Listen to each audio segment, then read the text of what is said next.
Magandang araw sa inyong lahat. Maligayang pagdating sa aking kwento ngayon. Abangan ang mga kakaibang pangyayari na magpapakilabot sa inyo. Itago niyo na lamang po ang aking pagkakakilanlan. Kwento ito ng aking ina. At ilagay natin ito sa point of view niya. Ako si Dina. Hindi na natuto. Madalas kasi iyon ang pang-asar sa akin ng nanay ko. Nung kabataan ko ay sobrang hikaw sa amin kaya naman kahit gusto kong maging babaeng pulis, ay hindi ko man lang natapos ang high school noon. Napilitan akong tumulong sa gawaing bahay. Lalo na't ang aking ama ay sabihin nating ang tingin sa mga babae ay puro gawaing bahay lamang at ang mga lalaki naman ay trabaho at provider. Subali ayon. 17 taong gulang ako nang maisipan ko na kailangan talagang may mapatutunguhan ako sa buhay. Hindi ako pwedeng hanggang babaeng bahay lang. Hindi pwedeng magkaroon ako ng asawa na ang mindset ay gaya ng aking ama, na siya lang ang kakayod. Tapos ako, sa bahay lang talaga. Ilang beses akong nagpaalam sa mga magulang ko noon na kung pwede ako magtrabaho. Kasambahay, tagaluto, tagalaba o kahit ano. Total, yun naman ang tinuran nilang magtrabaho ako ng ganun, di ba? Mas maigi na sigurong gagawa ako ng mga may pinagkakakitaan kahit papano. Pwede ding bantay sa mga tindahan o kung ano. Basta may pera. Nung una ay ayaw nila akong payagan pero hindi kalaunan. Sa inis na rin siguro ng aking ama na gusto niyang patunayan na hindi ko kaya ang gusto ko. Pinayagan niya ako. Marami na akong napasukan nun. Tindera, tagabantay. Mga siguro nasa 5 amo na ako na nagkaroon nun ng iba't ibang trabaho. At nasa mahigit 1 taon na rin akong wala sa amin. Hindi pa uso ang cellphone nun. Sulat lang. Ang nangyayari na lamang paminsan-minsan ay kapag may mga kakilala akong bumabiyahe. O kung minsan ay ang isang kapatid kong lalaki ay nakikita ko sa city proper. Nagbibigay ako ng pera na panggastos nila sa bahay. Lagi lang naman ninyang sinasabi na kinakamusta lamang ako nila tatay. Makalipas pang ilang buwan, itong amo kong panghuli ay magmamigrate na ng Maynila. Gusto nila akong isama. Pero dahil sa takot pa ako makipagsapalaran sa Maynila noon, hindi ako sumama kaagad. At dahil sa napamahal na rin ako sa kanila, ang ginawa nila noon ay nireto nila ako. Kapatid ito ng magulang ng amo ko pero nakatira ito sa may bandang Samar. Hindi naman ako nag-atubiling umuo. Binigyan nila ako ng pocket money. Nagkahiwalay lamang kami sa pier noon. Pagkarating ko ng Samar ay sinunod ko lamang yung sinabi nila. Hindi ako nagdalawang isip noon, Sir Sat, kasi nga ang pangako ng amo ko na yun ay magkikita pa rin kami. At kapag handa na ako ay kukunin nila ako pa Maynila. Subali, hinanap ko ito. Pero sa kasamaang palad ay pagkarating ko doon, isang masaklap na balita yung naabutan ko. Pumanaw itong kapatid ng kanyang magulang. At gawa nga ng pahirapan ng komunikasyon noon ay aabutin pa ng ilang araw bago ito malaman ng dati kong amo. Tapos pa Maynila pa sila noon, di ba? Dahil sa wala naman akong gagawin doon sa lugar nila at nireto lamang ako at hindi ako kilala ng mga tao, nangapa talaga ako. Ano nang gagawin ko? Saan ako pupunta? Nasa may sentro ako noon na nagbabaka sakali ako.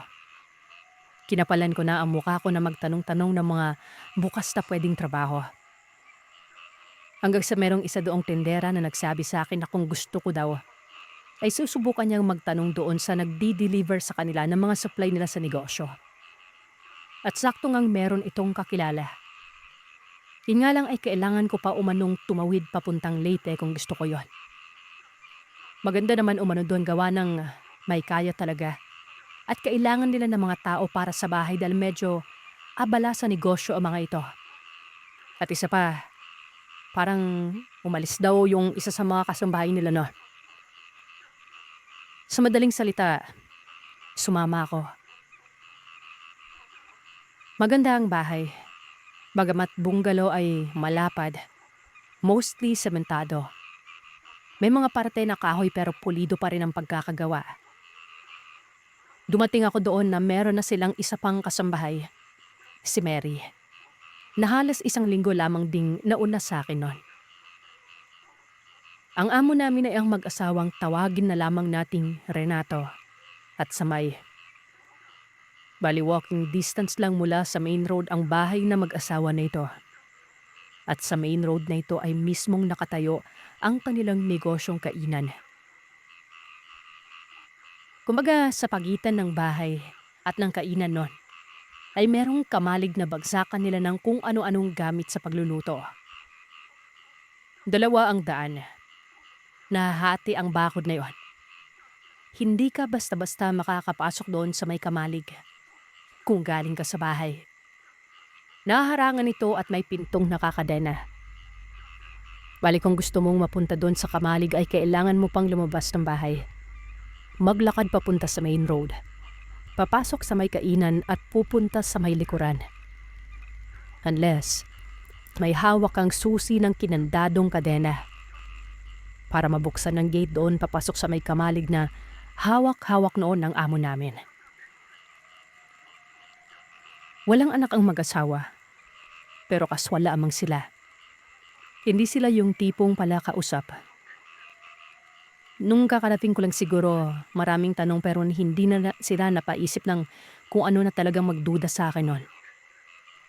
Lahat ng gawain sa loob ng bahay ay ginagawa namin ni Mary. Maliban na lamang sa pagluluto ng ulam ng mga amo namin at pagdilinis ng kwarto nila. Kami naman din ay may sustento na mga lulutuin nun. At paminsan-minsan ay pinapayagan kaming kumuha ng mga kung anong sobra sa mga hindi nalutong karne o isda sa kainan. At kung siswertehin, pinapayagan din kaming kumuha ng ulam doon.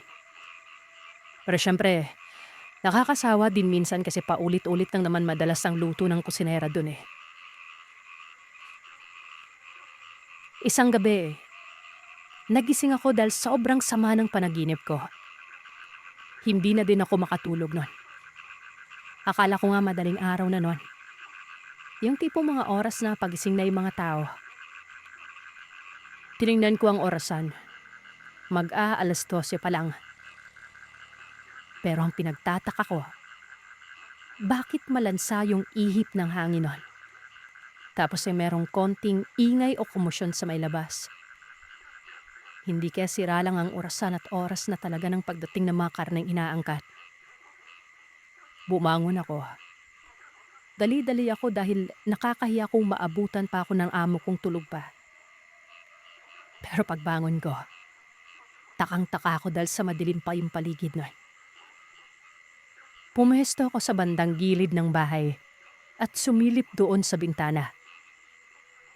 Ang unang napansin ko ay ang gate ng papunta sa kamalig. Nakatiwangwang yon. Bukas. May mga nakikita akong anino ng mga taong paroon at parito sa kamalig. Brown out baka ako. Baka walang ilaw. Bakit hindi nila binuksan yung ilaw? Tapos, open area yung parte na yan pero sobrang maalingasaw talaga yung amoy ng karne. Yung malayo na sila pero amoy na amoy ko pa rin yung mga bitbit nila. Hindi ko maipaliwanag pero hindi maganda sa pang-amoy. Dali-dali akong nagsuot ng pangdoble sa damit noon dahil hindi ako nakapanloob, Sir Seth, kapag natutulog. Ang plano ko ay lumabas para sana ilawan sila at baka matisod pero nang akmang papasok na ako ng kwarto para magdihis doon, ay siyang bukas naman ang kwarto ni Mary at hinatak ako sa loob. Anong ginagawa mo, Dina? Iilawan ko lang yung mga tao na nadadala ng karne. Napakaaga nila. May okasyon ba? Pinitigan ako ni Mary. Umiling-iling. Bumalik ka na sa kwarto, Dina. Magagalit si Sir kapag nalaman niyang gising pa tayo. Pinanong ko kung bakit pero ang tanging na isagot niya lamang sa akin ay, "Huwag ka nang masyadong matanong. Dali na, pumasok ka na." Ewan ko. Kinabahan din ako sa kung paano ibulong ni Mary ang lahat nun. Kaya naman pumasok na lamang din ako. Nakiramdam ako. Halos 2:00 na nang matapos ang kung anumang komosyon na nangyayari. Matapos may sara yung kamalig, siya namang biglang pagbabago ng amoy sa paligid. Bumalik sa normal. Naging mahangin at maganda ang samyu ng paligid nun. Pagkatapos noon ay nakarinig ako ng paggalaw ng tarangkahan ng kamalig. Bumukas ang pinakapintuan ng bahay. May mga yabag na papalapit nun. Una ay huminto sa kwarto ni Mary. Narinig kong parang sinusubukan niya itong buksan. Doon ako kinabahan. Dahil ang pintuan ko sa kakamadali kong pagpasok na hindi ko nailak. Matapos na kay Mary ay naglakad ito patapat sa pintuan ko. Kitang-kita ko ang anino niya. Hinawakan niya ang pinto ng kwarto ko. Kabadong-kabado ako nun. Binuksan niya ito. Pumasok kaagad ang alinasaw ng hindi magandang simoy ng hangin mula sa pintuan. Napakabaho ng kung sino man yon. Ang buong akala ko kung ano na ang gagawin sa akin pero hindi man niya inangat pa ang pintuan. Sapat nang masilit niya akong nakahiga. Bago niya ito isara ulit at tuloy-tuloy nang naglakad papalayo. Mga 1 oras lang ang tinulog ko. Pagkatapos ay bumangon na ako para mag-asikaso. Narinig ko din na bumangon si Perry. Nagsaing na ako at naghanda na ng usual na gawain nun. Nung lumabas na ang mga amo namin ay nagulat ako nang sabihin ng amo kong si Renato na, "Dina, sa susunod mag-lock ka ng pintuan ng kwarto ah. Mahirap na." Umuo na lamang ako. Hindi na ako umimik kahit na kinukutuban ako nun. Na ang amo ko ang nagbukas ng pintuan nung gabing yon. Isang beses sa isang linggo, nararamdaman o nagigisingan ko ang ganong lasing transaksyon.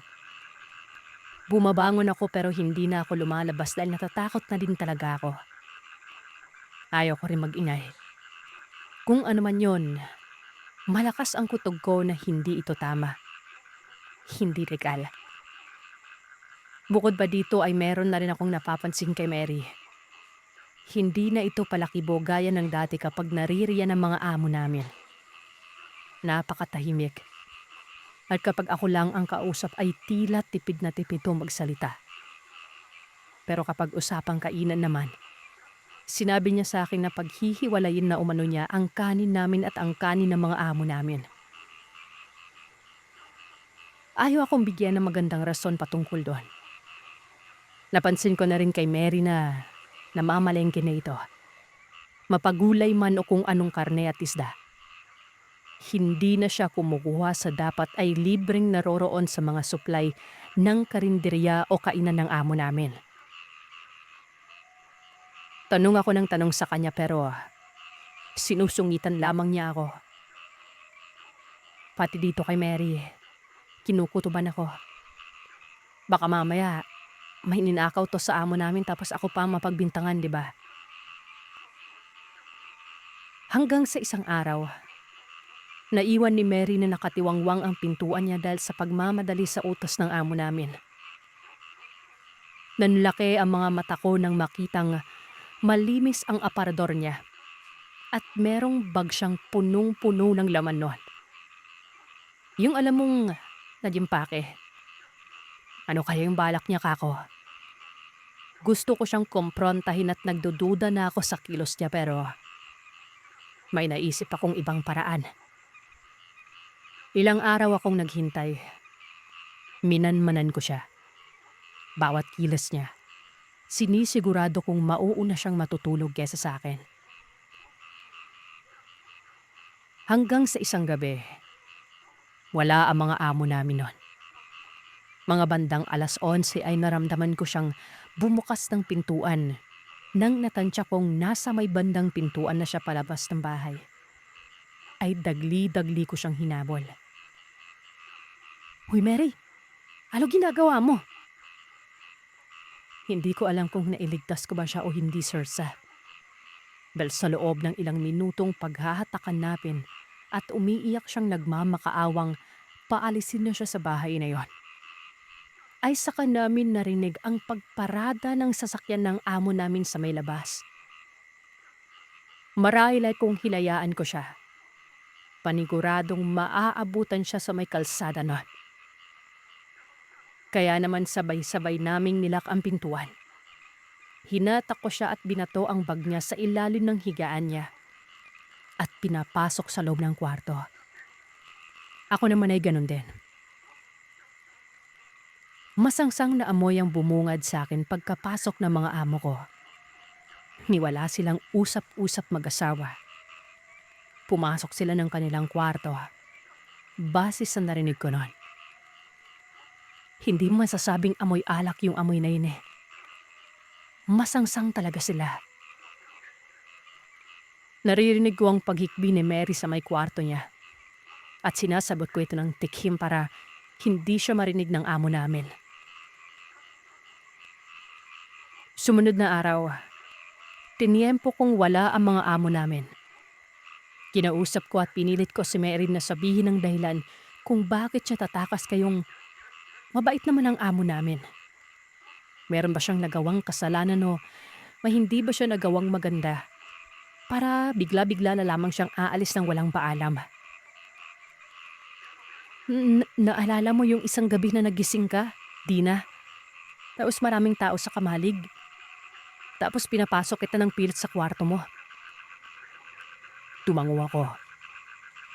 At dito na niya ikinuwento ang lahat. Ilang gabi ang nakaraan bago pa ako dumating sa bahay na yon.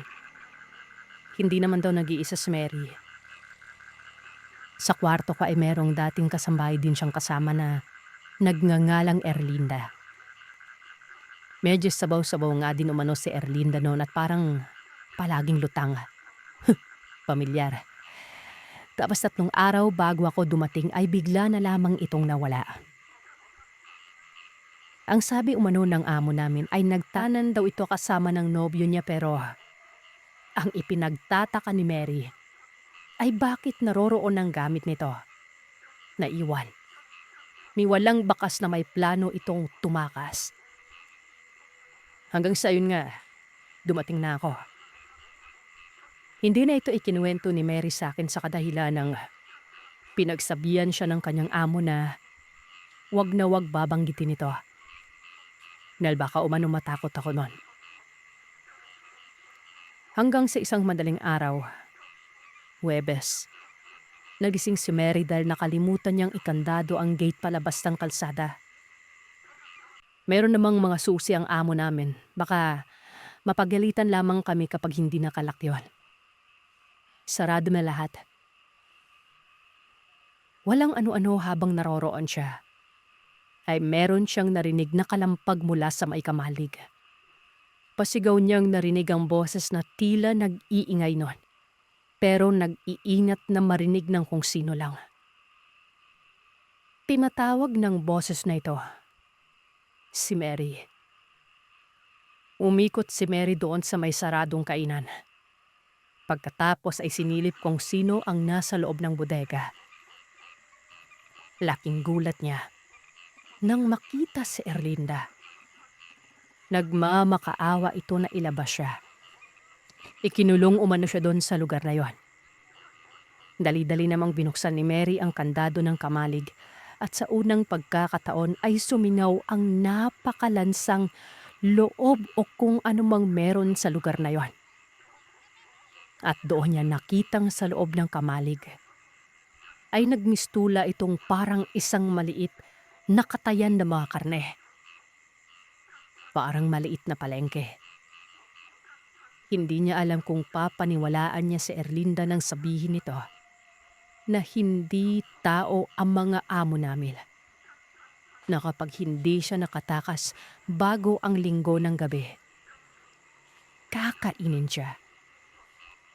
Nangangayayat si Erlinda pero namamaga ang katawan nito. Kung ano-ano daw ang pinapakain sa kanya doon. Hanggang sa nakawala ito sa pagkakatali. Tandang-tanda pa ni Mary noon na nirereklamo ni Erlinda ang singsing na bigay ng nobyo niya na sa sobrang magana ng daliri nito ay hindi na niya ito magawang kuhanin pa. Parang baliw na tumakas si Erlinda. Hinahatak niya si Mary na sumama na sa kanya pero hindi magawang makagalaw ni Mary noong panahon na yon. Hanggang sa maalimpungatan na lamang siyang nasa malayo na si Erlinda. Kaya naman dali-dali niyang sinara ang pintuan ng kamalig at tumakbo na para isara ang kainan at bumalik na lamang ng bahay nun. Buong magdamag siyang gising nun. Hindi niya malilimutan ang sinabi ni Erlinda na linggo ng gabi. At siya nga, linggo ng gabi. Nagising si Mary ng madaling araw para makimatsyag. Nang maramdaman niyang lumabas ang amo niya ay doon siya umikot sa bintana kung saan din ako sumilip at nakita niyang dumaan nga ito doon sa likurang bahagi kung saang merong gate papunta sa may kamalig. At doon nga niya nakita ang mga nakita ko rin na mga taong nagbubuhat ng mga kinatay na karne. Mga malalaking karne. Hindi umano siya umalis doon hanggang sa makalipas ang isang oras ay magsilabasan ang lahat sa kamalig at may kanya-kanyang dalang mga supot at sako. Kabilang na ang amo namin. Sa ilang beses ng pagluluto ni Mary ng mga pagkain at iba't ibang karne, wala na umanong mas lalang pa sa karning bit-bit ng amo namin noon. Buong magdamag na walang tulog si Mary pero nagkunwarian itong maayos lamang kinabukasan. Nung hapon ay minanmanan niya ang amo namin. At nang makalabas ang mga ito ay nagpaalam itong si Mary sa akin na maglilinis lamang ng kwarto nila. Kwarto ng amo namin noon. Noong mga panahon na ito, hindi ko pa alam na bawal palang maglinis doon. Pagkapasok niya ay hinanap niya ang supot. Hanggang sa makita niya ito sa isang baul na nakalagay sa likod banda sa pagitan ng kanilang higaan at ng kabinet. Bagamat nakatakip na maigi, pagkabukas ay sumingaw ang amoy nito. Mabaho. Buto-buto na at meron na lamang konting laman na tila bangin at ngatnon. Naduduwal man sa amoy pero dala ng kuryosidad. Hinalukay niya ito. Hilaw na karne. Weirdo ang korte ng mga buto. Naguguluhan pa nga ng una si Mary dahil sa iyong mga buto ay may 8 hanggang 10 na maliliit na buto na parang kasing payat ng leeg ng manok. At yung iba ay magkakakabit pa. Pero nagulat siya nang makita ang isang pamilyar na bagay. Dahil sa isa sa mga maliit na buto na yon, na merong laman-laman ba, ay may nakasuksok na singsing na sa pagkakaalala niya. Singsing ni Erlinda. Ibig sabihin ba nun, daliri yung buto na yon? Itinago nito ni Mary sa akin sa takot niya pero dahil sa binabangungot siya at hindi makatulog ng maayos ay gusto na nga niyang tumakas sa bahay na yon.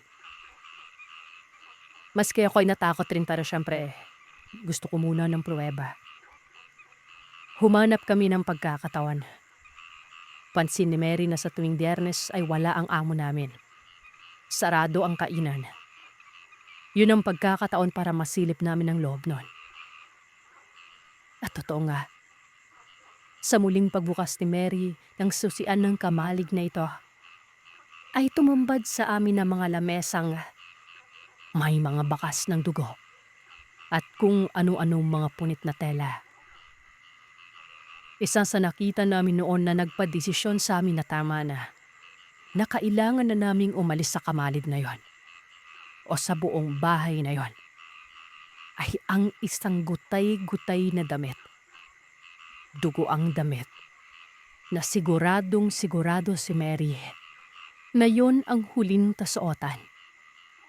Ang huling suot nung huli silang magkita ni Erlinda.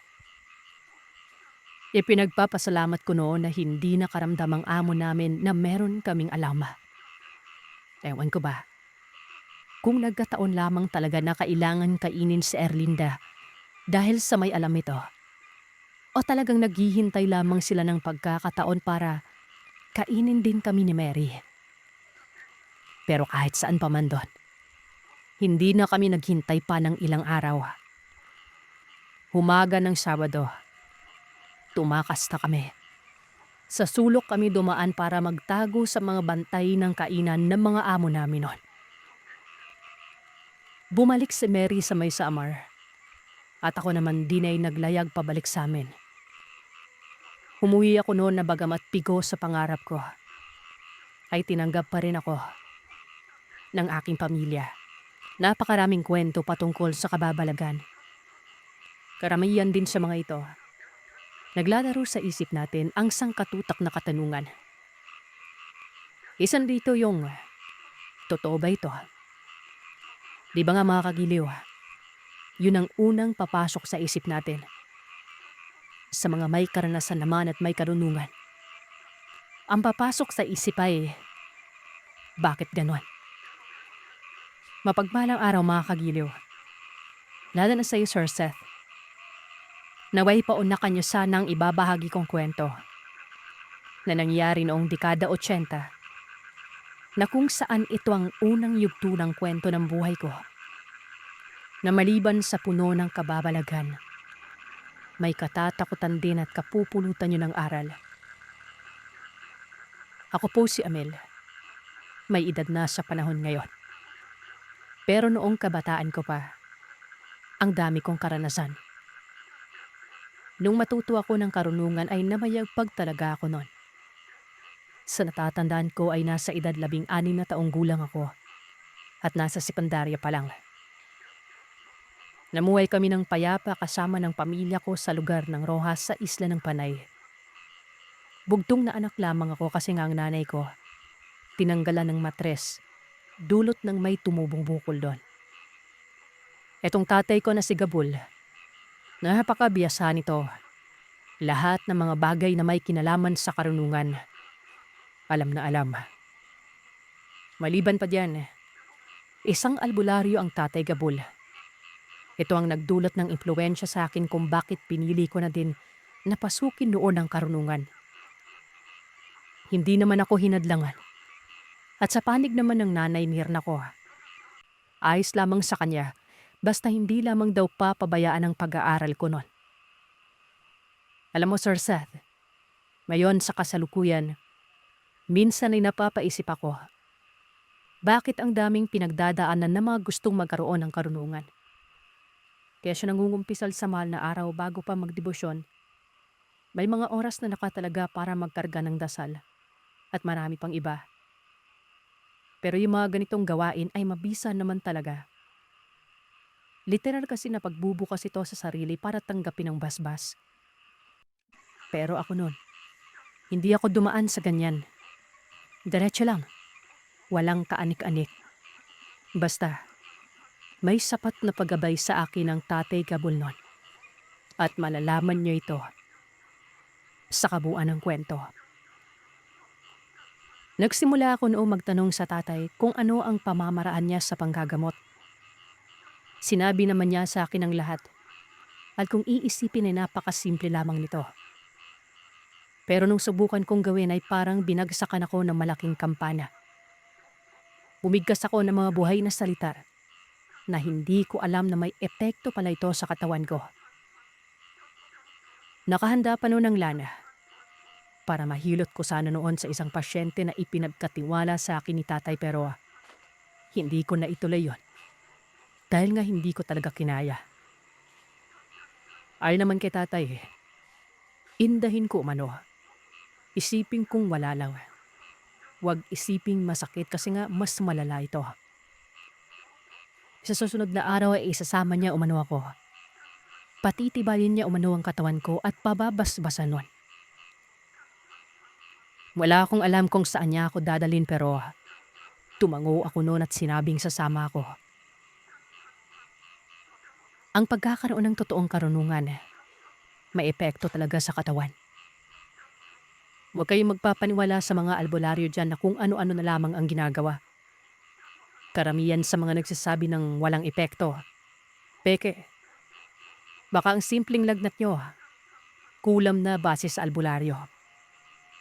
Pababalikin kayo ng pababalikin pero biogesic lang palang gamot. Madaling araw ay ginising ako ng tatay. Kung hindi ako nagkakamali ay nasa alas-tres ata yun. Sobrang lamig pa dahil nga nasa liblib kami banda. Ang bahay namin nagawa sa semento. Pero ang bubong nito ay pawid. Kwadrado yun na may maliit na beranda. Nasa dalisdis ng bundok ang tirahan na yon. May ilang mga kapitbahay kami. Pero nasa itaas sila. Naroroon kasi sa taas ng kalsada. Tapos ang pinakababa ng bundok na yan ay ilog at may maliit na talon dito kung saan marami ang naliligo at naglalaba. Dahil sa sobrang pagmamadali ni tatay, hindi ko na naisuot ang tsinelas ko. Nagpapasuray-suray pa ako na animay lasing. Ikaw ba naman yung maalimpungatan, diba? Ang problema dyan, manipis ang damit ko na para akong suman na nakayakap sa sarili. Mahamog pa tapos mamasama sa ang mga damo na siyang mas lalong nagpalamig sa akin. Tay, saan ba tayo pupunta? Tanong ko. Ang sabi niya sa akin, malalaman ko daw kapag nakarating na kami. Hindi na lamang ako nagsalita pero ang layo na nang narating namin.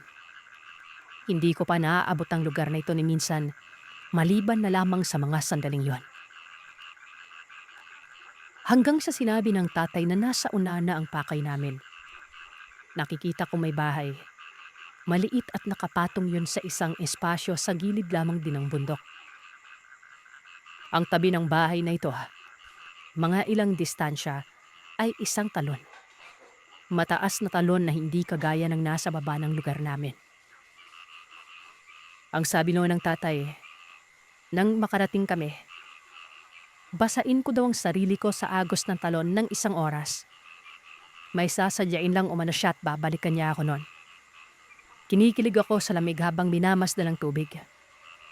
Alam kong sobrang lamig nito lalo pat madaling araw yon. Lumulutang pa sa uluhan ko noon ang hamog. Hindi ako nagreklamo pa. Tumango ako at doon pa lang ay umalis si tatay. Habang papalayo ito, nakikita kong patungo siya sa bahay ron. Ako naman dahil sa ayaw ko ang unti-unting pagbasa sa sarili ko.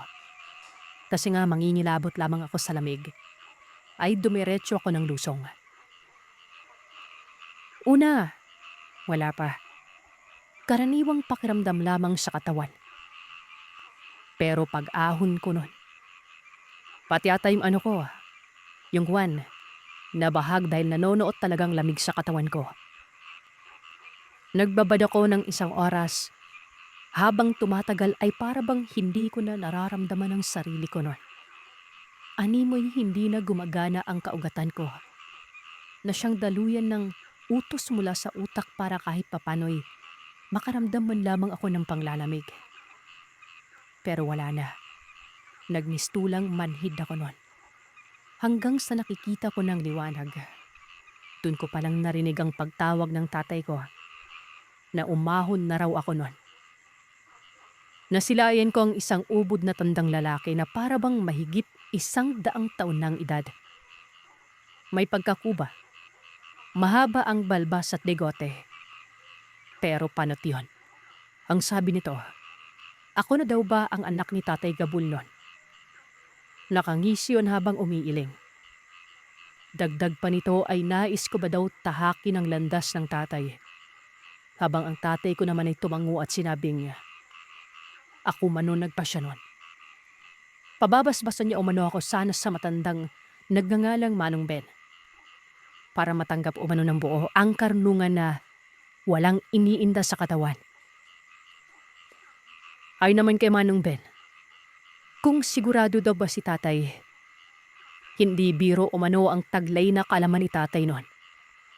Hindi ito umano magiging madali sa akin na parang sinasaktan lamang ako ng sarili kong ama. Alam ko po yun, Manong Ben. Katulad ng sinapit ko nun. Ganun din yung sasapitin niya.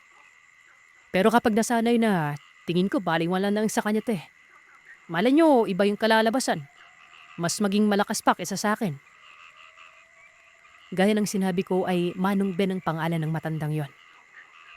Naiintindihan ko noon na itong matandang ito ay napakagaling. Kumbaga, kung gaano kabiyasa si tatay, mas bihasa ito. Mayaba namang dito manggagaling ang basbas ko at hindi sa tatay ko noon. Magpaganon pa man ay buo na ang pagpapasya ko noon. Alam ito ng tatay ko kaya kampante siyang sabihin ang lahat. Nakakamangha. Yung pagbabasa ko sa talon na yon, malaki ang naitulong sa akin. Para na lang akong wala noon. Kahit tapusin pa ako ng malamig na hangin, ay wala na akong nararamdamang panglalamig. Bagay na naintindihan ko kaagad ang konseptong nais gawin ng tatay Gabol sa akin. Ang pagpapatatag ng katawan. Maganda ang palibot ng bahay ni Manong Ben. Sobrang linis at ni ultimong ligaw na damo malapit doon ay hindi mo makikita. Maliban na lang sa paligid sa ilang distansya. Dahil mga puno na ito at pangpang. Napakasimple ng tirahan. Payapa ito, buong galo. Gawa sa baliktaran na kawayan ng dingding. Habang yung bubungan naman ay dahon ng anahaw na nakahanay ng maayos. Napapaisip ako noon kung sino kaya ang bumuo nito katanda-tandaan ni Manong Ben noon. Inimbitahan ako ni Manong Ben na pumasok sa loob noon. Susunod na lamang umano siya. Nandyan naman umano ang mga apo niya sa loob. Sumunod ako hanggang sa ganun na lamang ang panlalaki ng mga mata ko dahil bumungad sa akin ng kaklase ko, sila Lona. Meron pang isang lalaki na mas matanda sa akin ng edad. Ang sabi nila Loma, kung ano ba daw ang sadya ko sa lugar. Kaagad naman akong sumagot na nagpapabasbas sa lolo niya. Tumango lamang sila Loma. Tapos kumuha ito ng batya na may lamang tubig at inilapag sa papag na kawayan. Nakaangat kasi bahagya ang sahig nun sa lupa. Yung tubig sa batya ay nilagyan niya ng lanis. Ang sabi nila Loma, hubarin ko umano ang damit ko. Lahat-lahat at walang ititira. Napatanong ako kung bakit pero ang sinabi niya ay basta umano. Huwag na akong magreklamo pa. Lumapit sa akin yung isang lalaki. Nagpakilala ito sa pangalang Berto.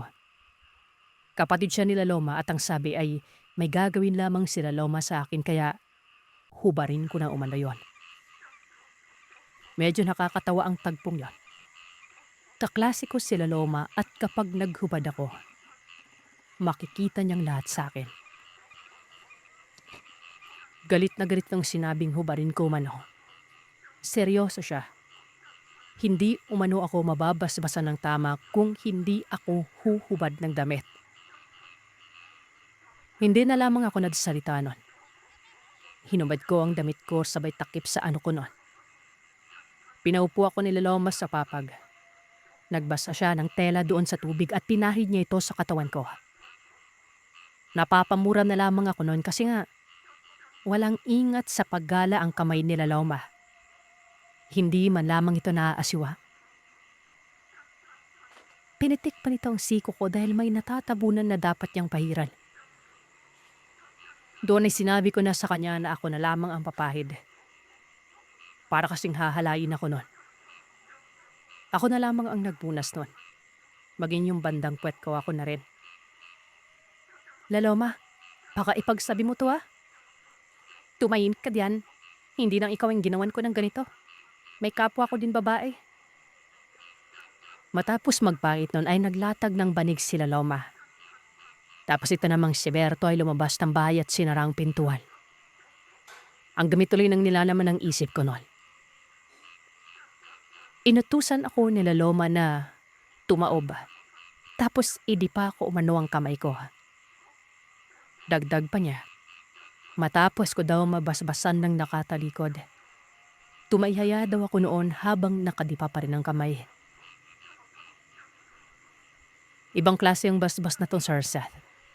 Akala ko kasi noon, papahiran ng laway sa noo, ihipa ng bunbunan, para bang gamot sa usog at bate.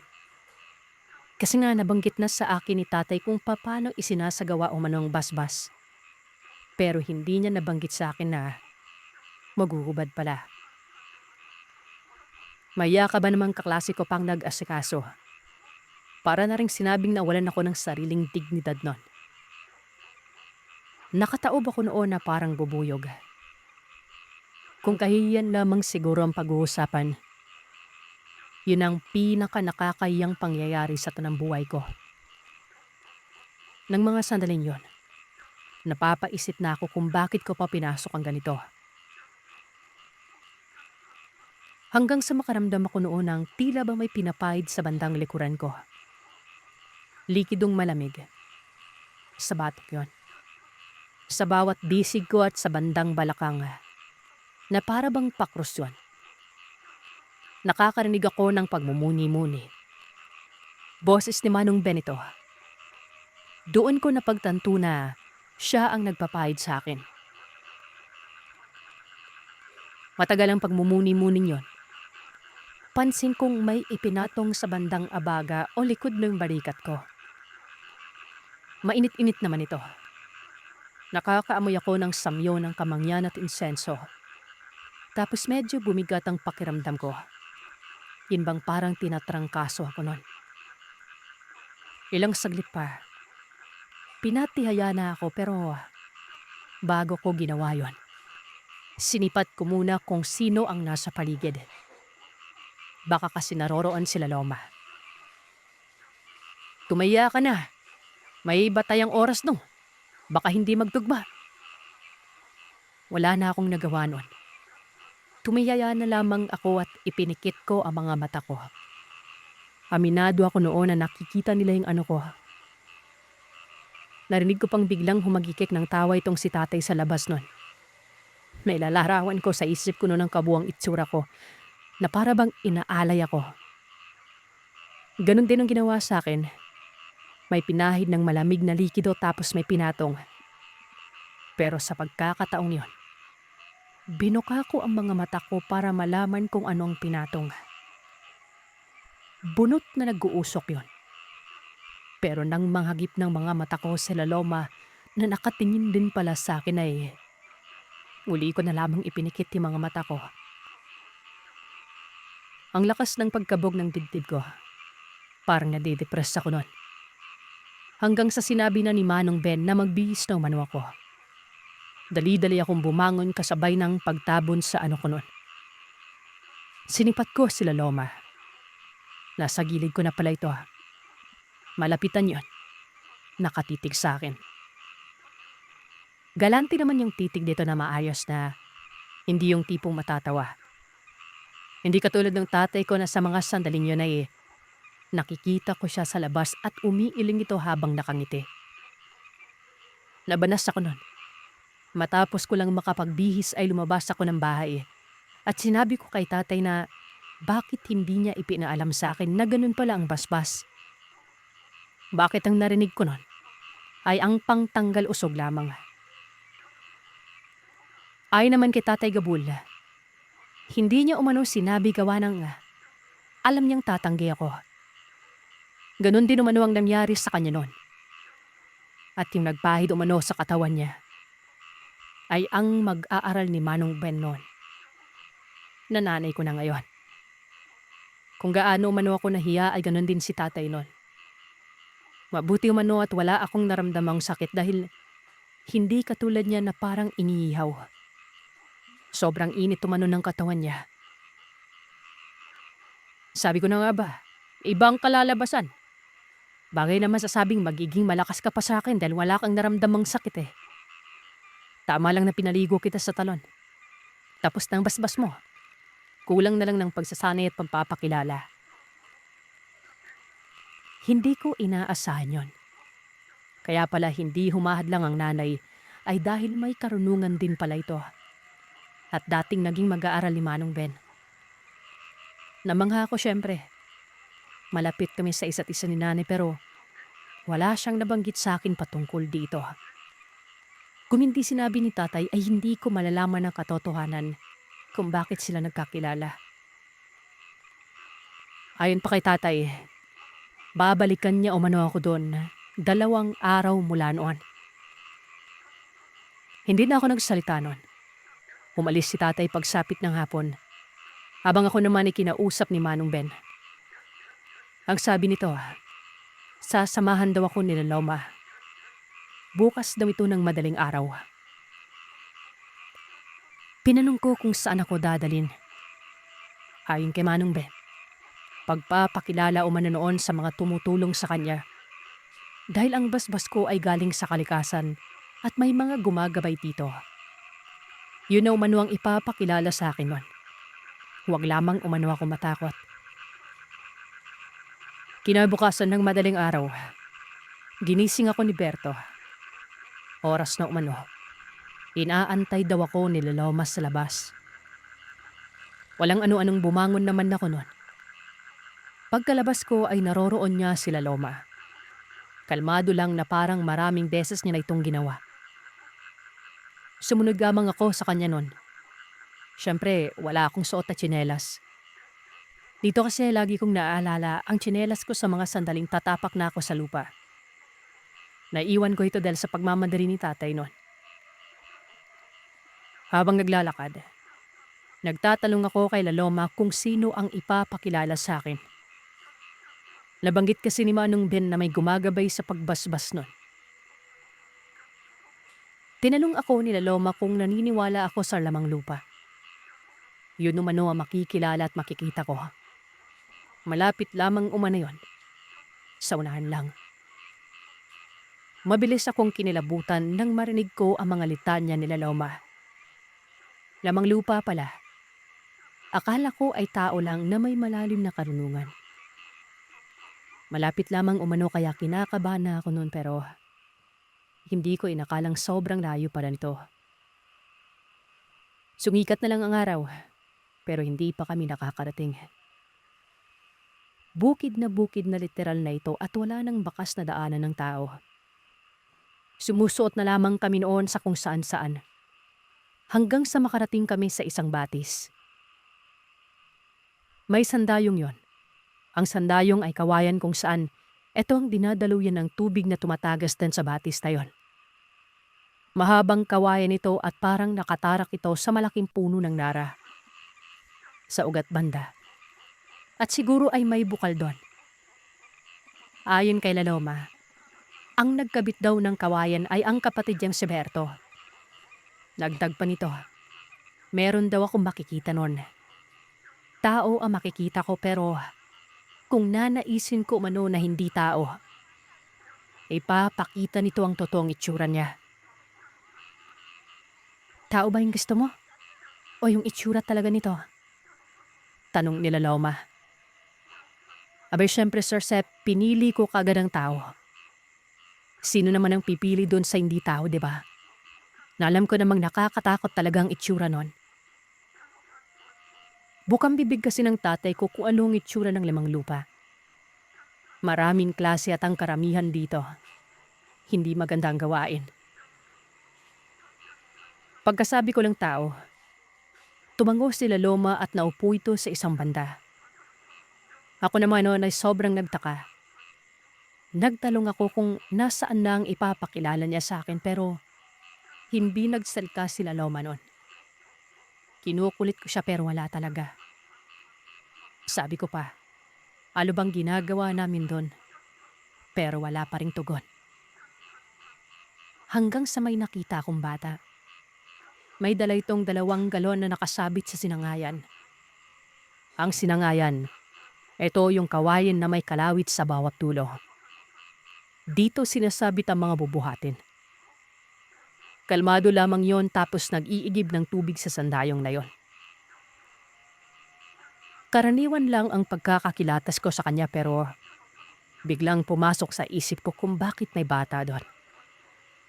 Sobrang sukal ng lugar na yon at wala akong nakitang bahay. Ultimong bakas ng tao sa daan. Wala. Hanggang sa nagsalita itong sila Loma.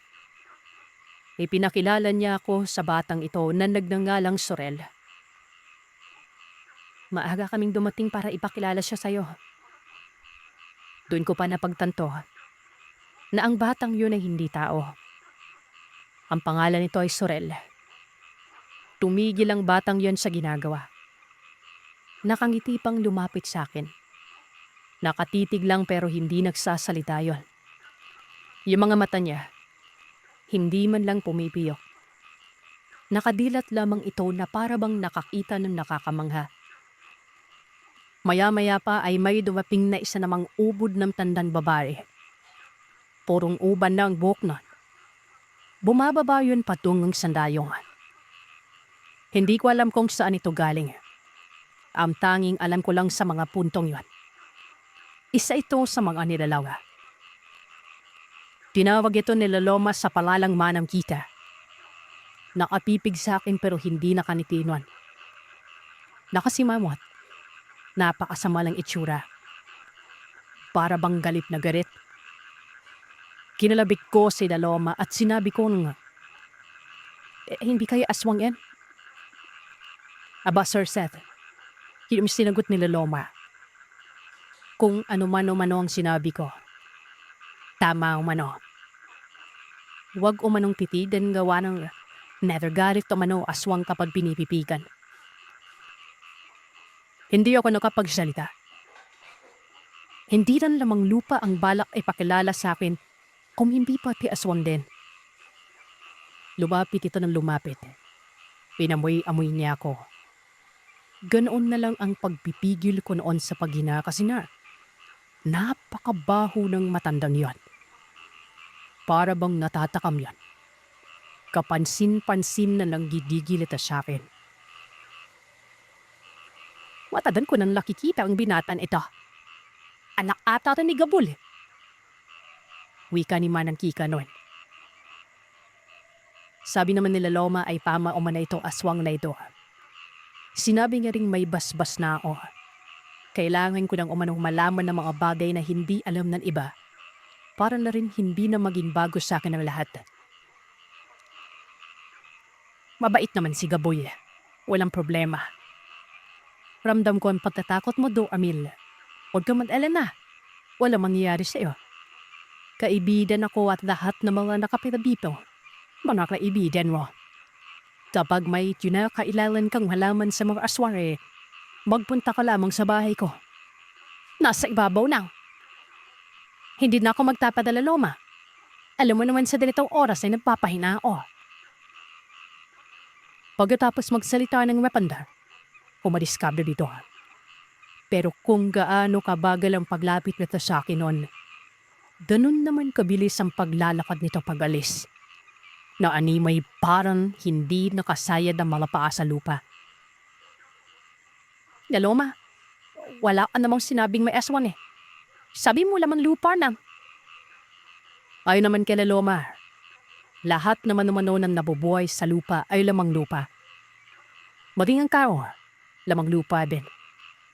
May hindi ang maayos na pagkakaintindi dito ang ilan kaya ang lamang lupa, mawa-impacto. Hindi ko alam kung ano iting pinagsasasabi nila Loma pero pinili kong maniwala na lamang nun. Sabagay, nasa lupa naman ako. Ang hirap naman sabihing lamang dapat, diba?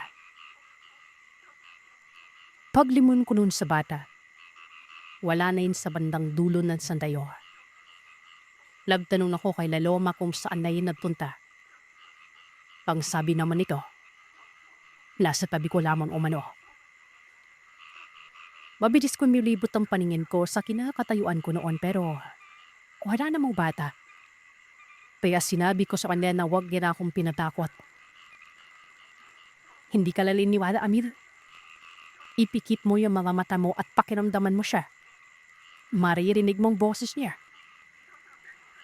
Duda ako sa mga sinabi ni Loma pero tinikit ko talaga ang mga mata ko noon para na rin mapanatag.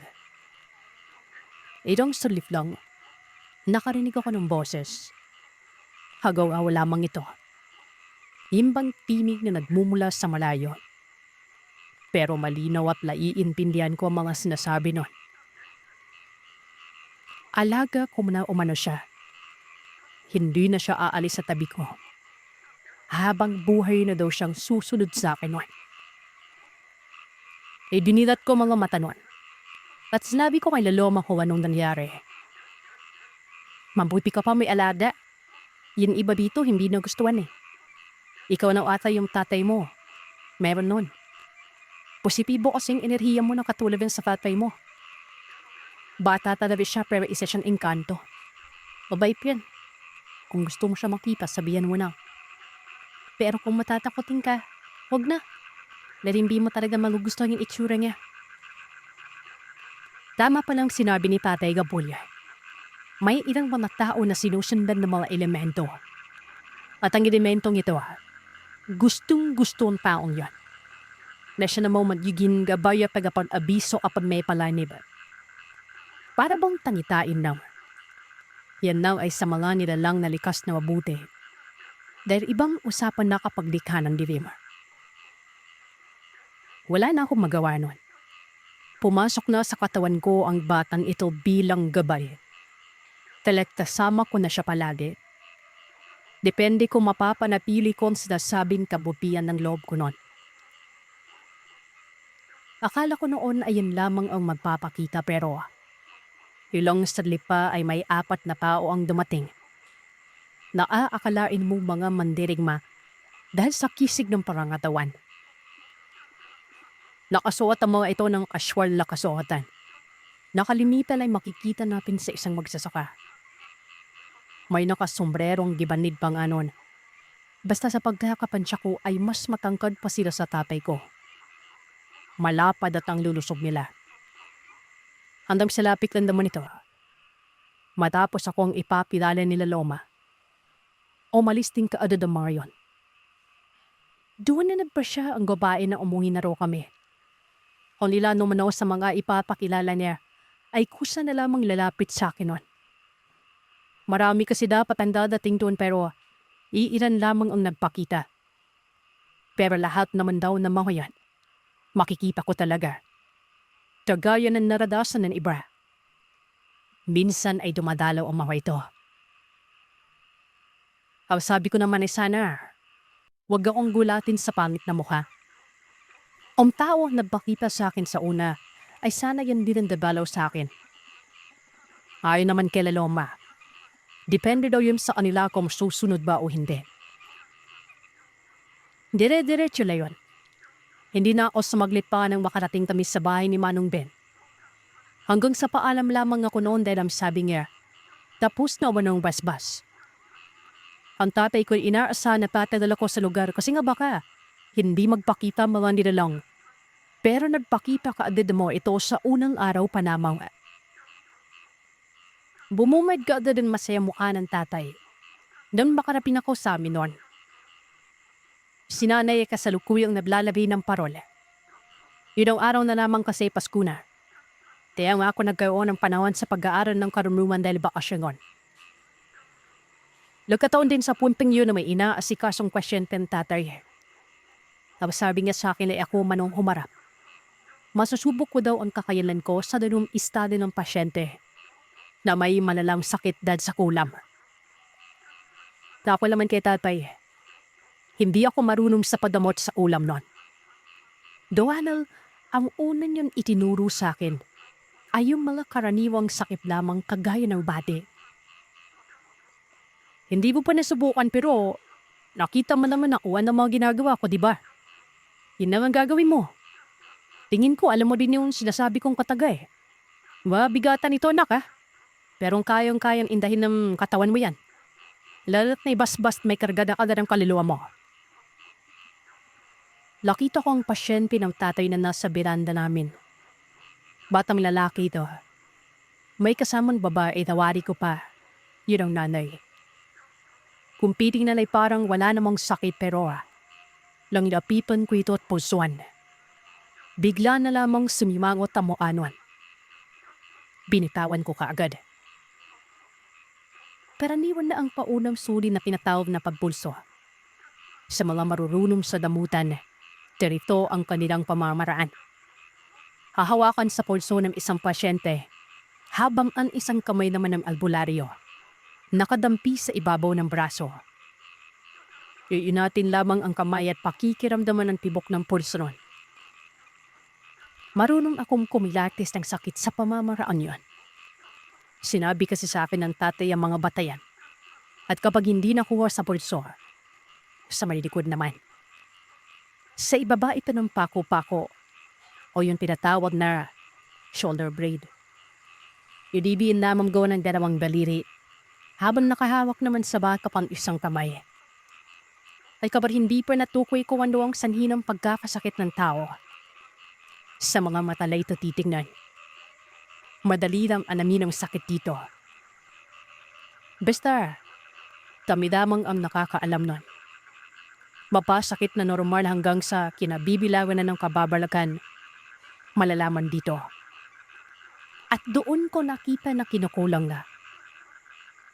Ang ginagawa ng tatay noon ay hindi nga ginagapos sa mangkukulam. Bagkus ang ginagawa niya, hinahawakan niya sa ulo. Mag-uusal ng 5 kombinasyon at ihip sa mata.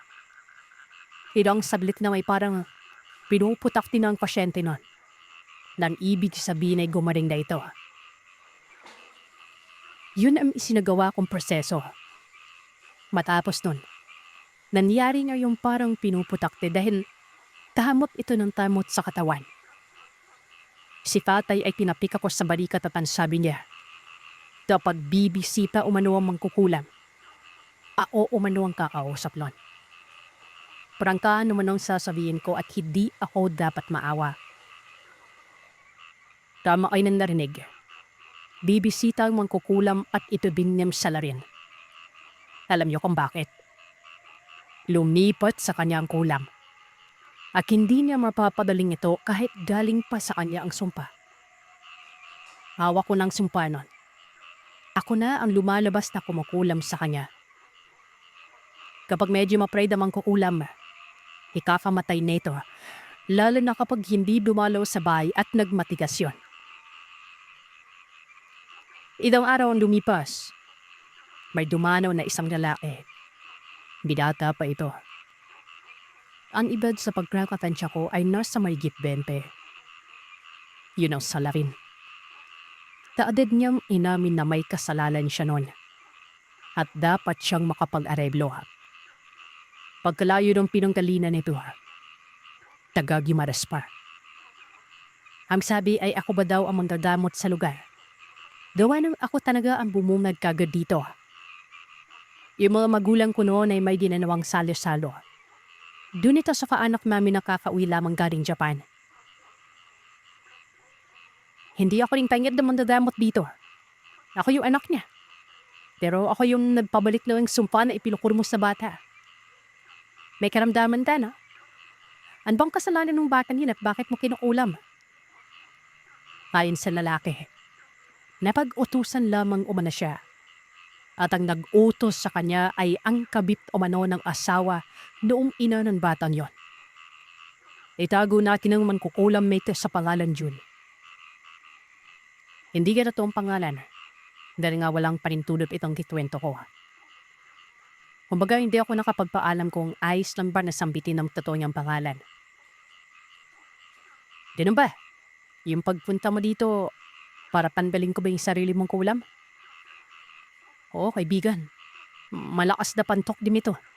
Kapag tumagal, baka mamatay ako. Tumango ako at pinapasok ko siya sa bahay. Pero binalaan ko siya noon na wag magbalak guwante dahil malivin pikan pala di siya sa akin. Tatanggalin ko yung kulam Pero utusan kita. Kulamin mo yung nabutos sa'yo. Tapos ang orasyon na ginamit mo, ipasa mo sa akin. Para sa akin lalapit yan sa oras na magpagamot sa iba. Ako ang tutumbuking sana rin. Ako na yung bahala din. Pati pinuin ko lang. Walang problema kaibigan. Kung gusto mo, dito ko pa isadawa yung paggulam sa kanya eh. Tapos dito manggagaling yung presensya ko. Ay hindi ko na siguro kinakailang ibigay ko pa yung orasyon ko. Kasi sa akin na yun eh. Sapat na yung presensyang iiwan ko dito para ikaw ilapitan. O yung ikaw ring lalabas sa pawas sa oras na magpagamot siya sa iba. Lagtasando kami noon. Doon niya nga isinagawa ang kulam. Parang maangas akong magsalita noon at ipinapanabas kong naapakadaling ko na pero totoo, hindi pa talaga. At lalong-lalong hindi pa ako nakakakita ng proseso sa pangkukulam. Akala ko'y simple lamang yon. Pagkatapos ko siyang gamutin, nananabik akong masilayan ng proseso. Pero napamura ko nun. Nautusan pa ako. Pinakuha ko ng bumo. Siyempre saan ko naman pupurutin yun, di ba? Sa sementeryo. Hindi daw pwede na siyang kumuha. Dapat ako ang unang makakahawak sa buong yun.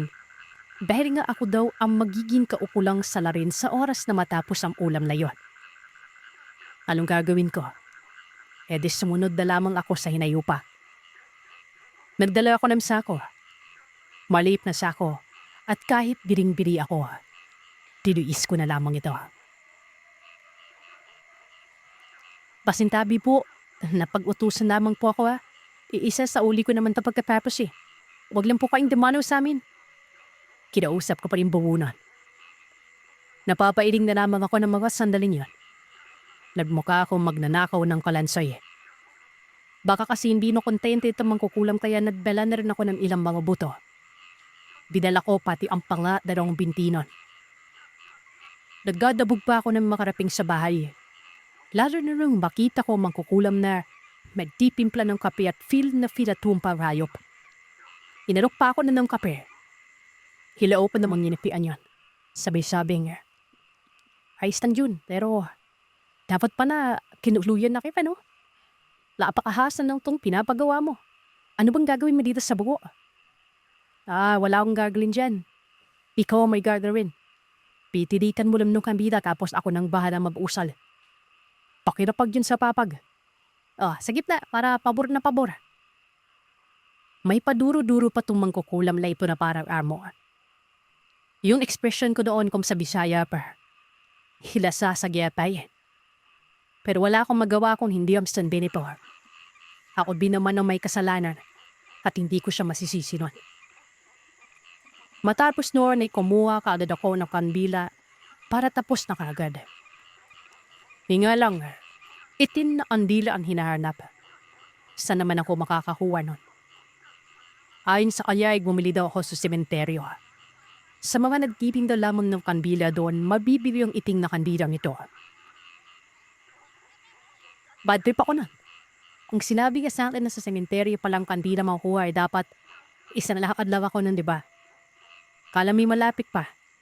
Sa lungsod pa naman banda yon.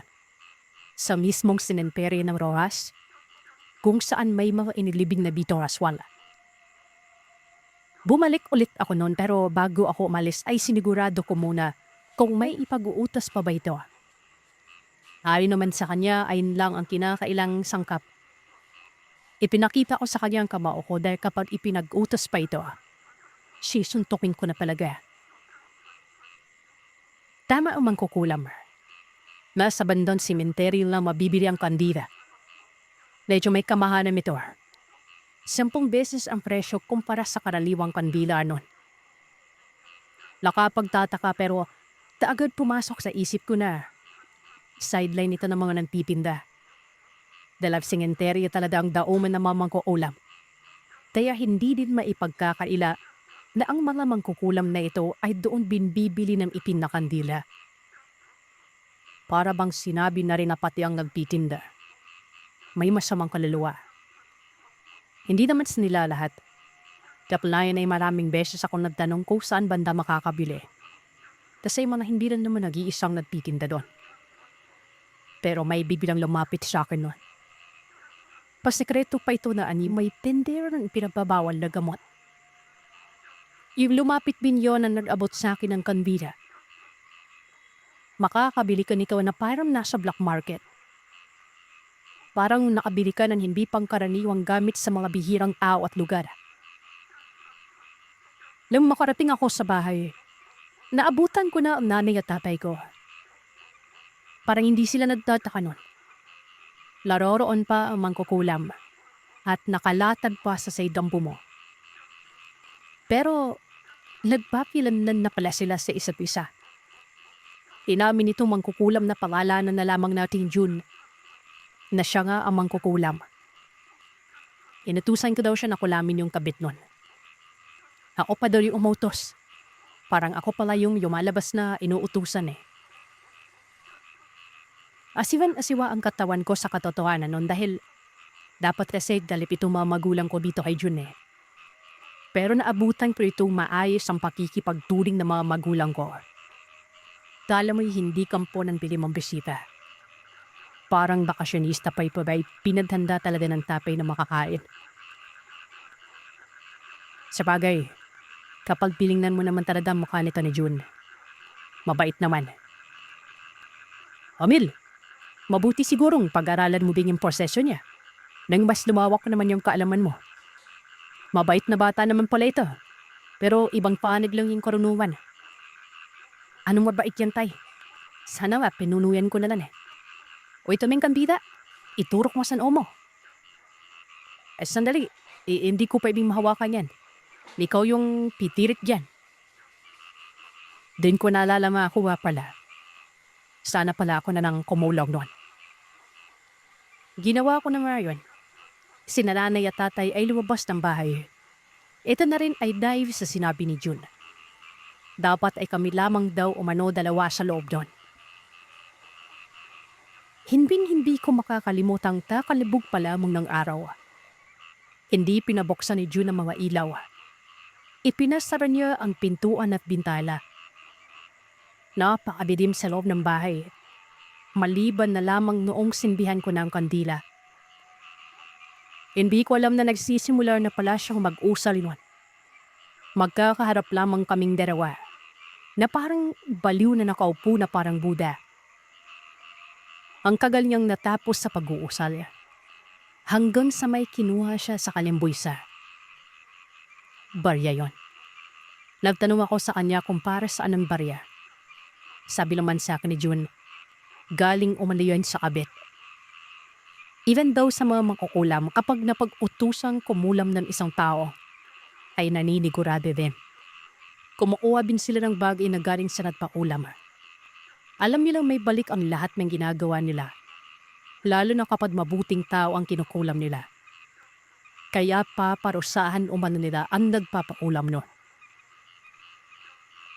Kahit papalay na mga awagawa ng may prinsipyo pa rin palang mga mangkukulam. Huwag ka masyadong dinikip, Amila. Baka sa'yo dumapo yung buol. Dimilid ka. Tinatamaan ka ng palandro ko eh. Wika ni June. Sa barihawi nito sa akin ng pagkalakas-lakas nun. Nawalan pa ako ng balanse at muntikang matumba. Halas mapamura ako. Abay mantakin iba namang para akong pinaboy na bata pero siyempre kinabahan ako nun. Ganun palang proseso nila. Bakit may buo June? Simple naman. Bulutong hindi ka daris. O mas maganda pag abnasin mo kaya yung masayang bahagi. Engop ka ba? Baka mamatay. Konsensya ko din yun. May konsensya ka pa? Alam mo namang nakakamatay talaga yung kulam. Nabuhugas kamay ka na namin. Pero ayon dito kay June, napus na ba ang pagkulam niya? Dapat ay sinabi ko ano ang hiling ko kanina pa. Pinapabuksan niya na sa akin ang ilaw. Binilaan niya ang daliri niya at pinahibito sa noo ko. May kabilisan niyang kaya na bigla talaga ako at kamuntikan ko siyang masapak nun. Anong ginagawa mo? Anong kara mo sa akin na usog? Nibipat ko na sa iyong presensya ng usal. Ikaw na yung salarin at hindi ako. Bahala ka. Labas na ako dyan. Hindi na naman ako nagsalita pa. Pinaihipan niya sa akin ang kandila nun. Ito na umano ang pagsarado at pagselyo ng kulam. Yung barya ay ibinigay sa akin. Kapag pagagalingin ko daw ang kabit ay basading ko lamang umano ang karga ng baryang yon. Dahil karaniwang sumpa lamang umano yon at napapagaling ito.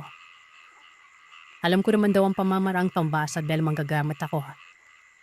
Kapag hindi ko daw nabasag, pwede kong idaday daw sa krusang daan. Sa sentro mismo ng kalsada na crossing. Anong mangyayari kapag nalabay ko din sa gitna? Kapag may dumampot, lilipat din sa dumampot na inyong ulam. Yan, magaling na ding ang kabit. Akalain mo, may pagkapiyo pala itong si Jun. Paano ba naman? Lilipat daw kapag may dumampot. Tapos gagaling na yung kabit. Paano naman yung dumampot, diba? Yun ang kawawa. Kaya naman sa pilitan kong hinini sa kanyang orasyong pangbasag niya. Gawa ng magkakaiba ang pambasag ng itim na karnuman at pupe o kanan at taliwanon. Ayun, dinigay nga din sa akin nung bantaan ko siyang papatayin. May hindi siya makakauwi ng buhay. Nga pala, sa mga na-curious tungkol sa nabanggit na barya na ilalagay sa gitna ng crossing. Totoo po yan. Kahit sinang biyasang tanungin nyo ay alam ito. Tukmang-tukma ito dahil totoo talaga na humihingi ng barya itong mga mangkukulam sa umuutos sa kanila. At ang tawag sa barya nito ay genpe. Kadalasan iginadan pinamangkukulam ay yung mga sumpang hindi nila napapagaling. Kahit mga albularyo pang biyasa ay hindi napapagaling yun. Kaya kapag landamot ang albularyo na may tama ng baryang dante, ginagamitan din nila ito ng barya para anggarin ang sumpa doon sa pinamaang tao. Mawawala lamang ang sumpa sa baryang gante sa pamamagitan ng pagpapasa-pasa nito. Unti-unting hina ang bisa nun. Kaya nilalari sa crossing para mailipat naman sa iba. Tapos ang makakadampot nito magpapadamot naman yun. Tapos yung bing barya ang gagamitin para tanggalin ang sumpa. At muli itong ilalagay sa crossing hanggang sa mawala na ang lakas, sumpa hindi katagalan. Napaka-komplikado pero nakakamangha dahil mangyayari po talaga yun. Itong si Junle, hindi pa pinauwi ng tabay. Manigurado din kasi kami noon. Hanggang hindi magpapakita ang kabit ay doon muna mananapili si Jun sa amin. Aba, akalain ni Sir Seth. Parang gusto pa nito manirahan sa amin kasi nga, libre kain eh. Doon ko palang nalaman na ulilan na pala sa magulang itong si Jun. Kapwa mambabaran at nakukulam ang mga magulang niya. Pinatay ang mga ito ng bata pa siya. Nakaramdam ako noon ng pagtaawa sa kanya. Dahil yun ang karunungan niya ay napakabuti naman ito. Siguro, nagagawa niya ng mangkulam para mabuhay. Itong araw ang nakalipas, iginagala ko na si Jun. Magkaibigan na kami at natutuwa na ako sa kanya imbis na nababanas. Sobrang yakas ng sense of humor niya. Mapapahagiki ka talaga ng tawa sa simpleng biro na may kasamang napaka-inosenteng mukha nun. Hanggang sa nakapagbesisyon na lamang ang mga magulang ko noon, nakupkupin na lamang ito. Lalo na nung malamang walang permanenteng tirahan. Barong-barong lamang umano ang inuukupahan niya nun. At nasa gilid po ng bahay ng kanilang kaanak na kinakamuhian naman siya. Para maging kuya ko lang ito. Pero mas matanda ako sa kanya. Mag-isip, ako si Roberto. Tubong Albay. Ito ang unang pagkakataon na mababahagi ako ng kwento sa inyo. Pinilip lamang po ako ng kaibigan ko. May bahagi sa inyo yung naging karanasan ng kanyang lola Gracia tungkol sa isang aswala na hindi umanay mahusay sa pagbabalat tayo. Isa ito sa mga karanasang kahit kailan ay hindi raw malilimutan ni Lola Gracia. Nag-iwan kasi ito ng mapinding takot at trauma sa kanya. Sa katunayan ay palagi umanong ikinikwento ni Lola ang karanasan niyang yon sa kahit na sinong tada sa kanila na makakausap niya. Palagi niyang pinapaalala na huwag daw magtiwala sa kahit na sino. Kung pwede umano, ay iuna muna ang hinala bago sa piwala. Para daw hindi sila matulad sa nangyari sa kanya. At gaya ng iba ng mga sender niyo, ikikwento ko na lamang ito gamit ang point of view ng kaibigan kong si Jeff. Nangyari ito dekada 50 sa Daraga Albay. Tubong Batangas daw Canada itong si Lola Gracia. Nung magtrabaho siya sa Maynila, ay doon na raw sila nagkakilala ni Lono paring na matadabing nanuyo sa kanya. Dumawa panahon na yon ay nakikipadalang si Lola Gracia sa kanyang panganay na kapatid. Kapalasawa sa Maynila na itatago ko na lamang sa pangalang Myra. Ilang taon din naman naging magkasingpaan sina Lola Gracia at Lolo Pine bago nila naisipang magpakasal. Wala naman naging problema kay Lola Myra nang magpaalam na silang dalawa na magpapakasal na naman. Sa katunayan, tuwang-tuwa pa lang ito.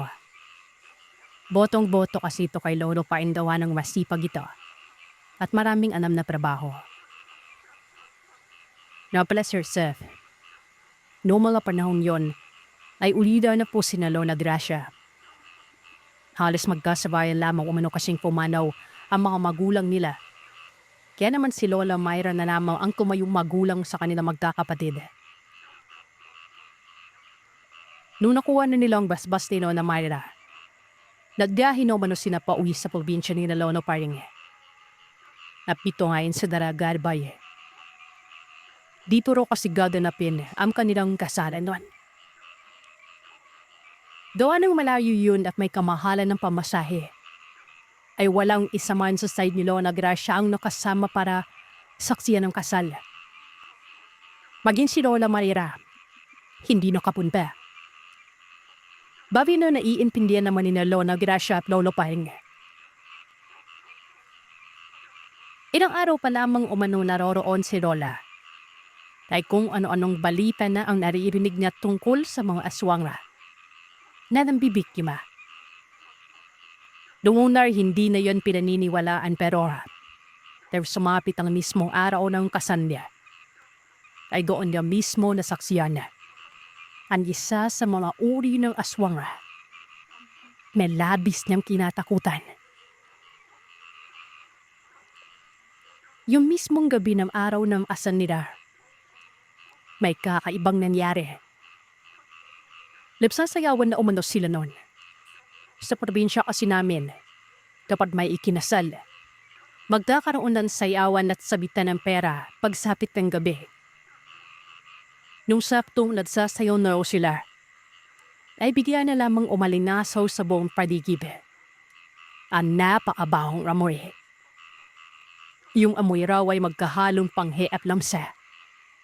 Nakakapanduan-wano. Lapigiran umano sila noon dahil hindi na talaga nila mapiis yung amoy.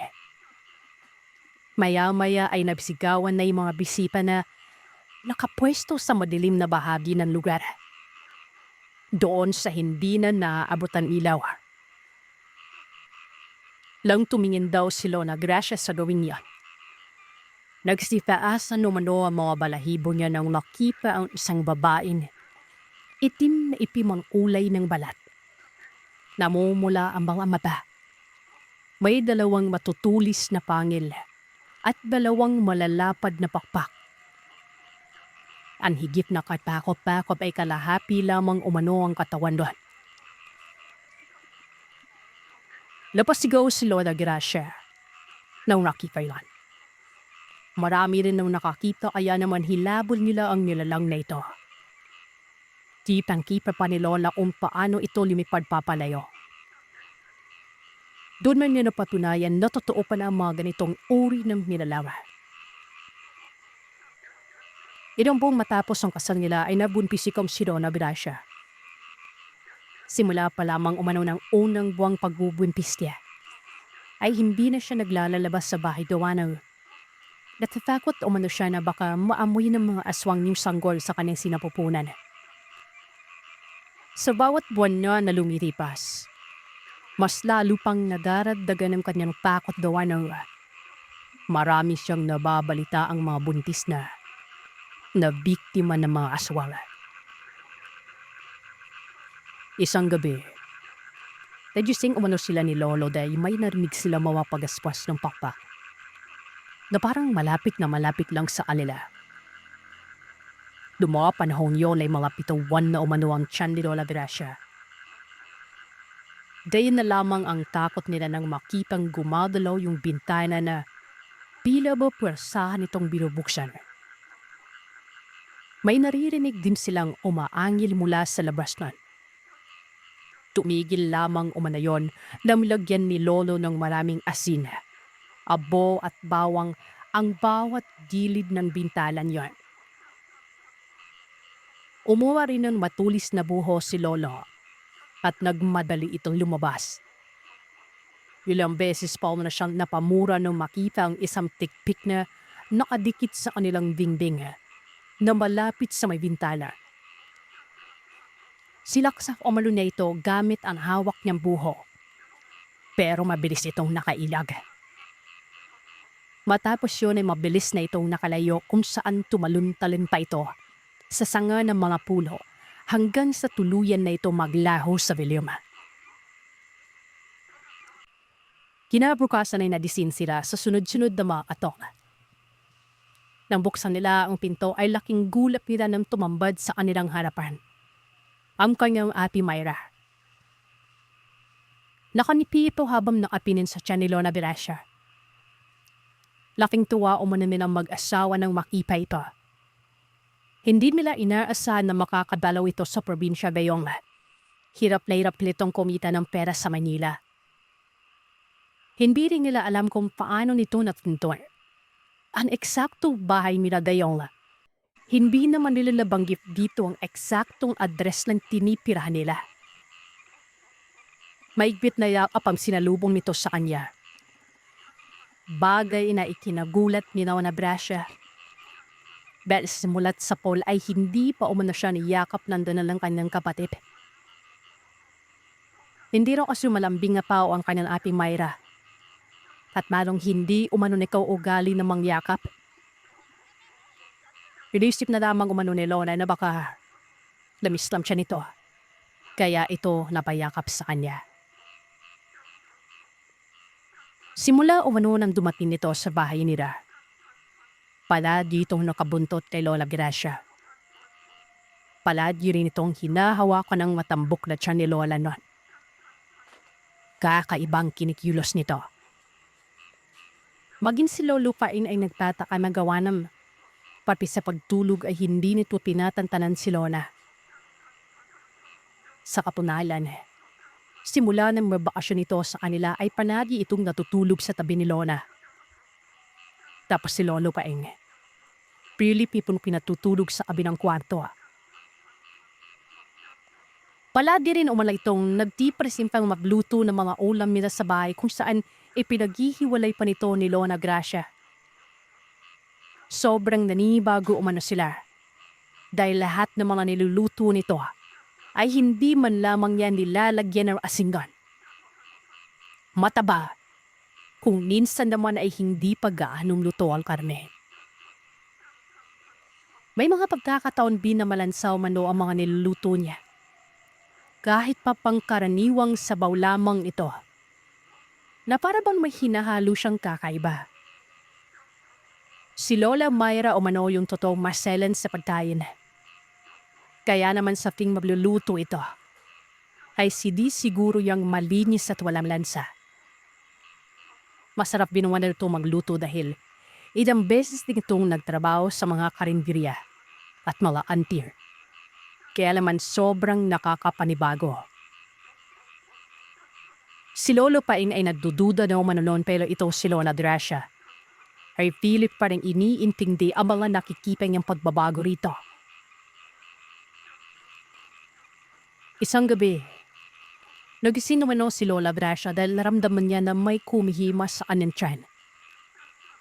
Pagmulat niya, nakita niya si Donna Mayra na nakaupo sa kanyang tabi. Lagulat pa raw siya na nakita niyang kakaiba yung mata nito. Namumula dan nilisik. Bago lang ang mga yon na mapansin nitong gising siya. Inisip na lamang umano ni Lola na baka guni-guni lamang niya yung nakita niya. Dapat man babalik siya sa pagtulog. Naramdaman niya na may parang mapi sa kanyang tiyan. Lantingnan niya ay nakita niya na durugo yun at puno na ng panwat. Nang muli siyang napatingin sa kanyang Ate Mayra, napasigaw na siya ng malakas lang makipan nag-iba yung anyo nito. Naging kulubot ang balat. Naging mapula ang mata. Pati yung mga kuko nito, nagbago ng hugis nun. Naging pabilog na patulis. Sinakal nito si Lola Brasha. Mabuti na lawak biglang dumating si Lolo Paing na nagising dahil sa sigaw ni Lola. Kadad niyang naitulak ang mapagbalatay yung nidalaw. Ninagpanggap lamang pala sa katauhan ni Lola Mayra. Nang oras din yun ay napaanak ng wala sa oras si Lola Brasha. Nakaalungkot man pero wala nang buhay ang sanggol. Tuyong-tuyo ito. Napakaputla. Hindi daw nila lubos sa kalain na matadalas yung inaaswang ng babaeng pinatuloy nila sa kanilang bahay. Alin sa mga nakakatanda sa kanilang lugar. May mga aswang daw talagang may kakayang manggaya ng anyo na makamang-anak ng kanilang biktima para kumuha ng tiyempo sa kanilang pag-atake sa karimislinos sa sanggol. Nung magtungo sa Manila si Lolo Paing, nakumpirma niya na hindi nga si Lola Mayra ang nagpunta sa kanilang bahay. Hindi umano ito ay rinman nagtungo ng daraga albay. Gawa ng meron iting matimbing karamdaman at nakaratay na lamang ito sa kanilang bahay. Lislay man nila nibalik ang mga oras na hindi pa nila pinatutuloy ang babaeng nagbalagtayo. Ay hindi na nila magagawa pa kaya naman tanin pagpapaalala na lamang ang ginagawa ni Lola Brasha. Matutong magsiyasat, maging mapaluri, bago magtiwala.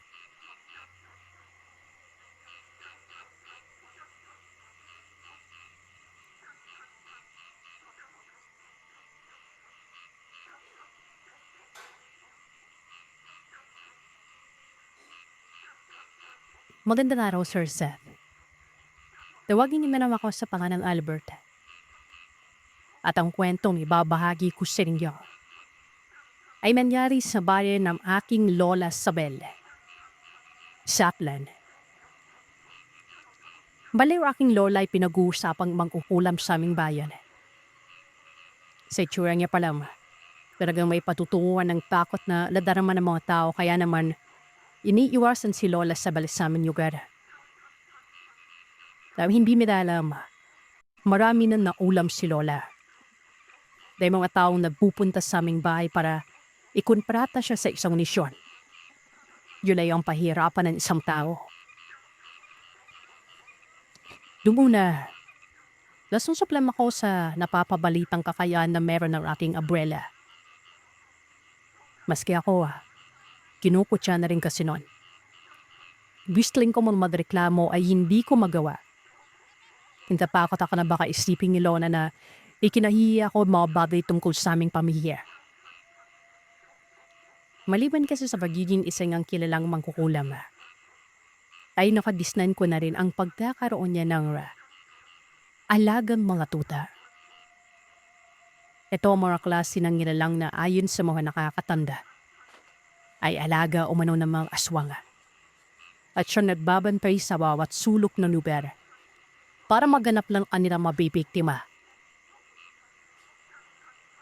Noong una, hindi pa ako natatakot sa mga nasabing nilalawa.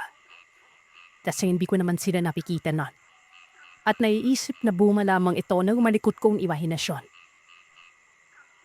Pero may mga bagay palada na sadyang kahirap ipaliwanag.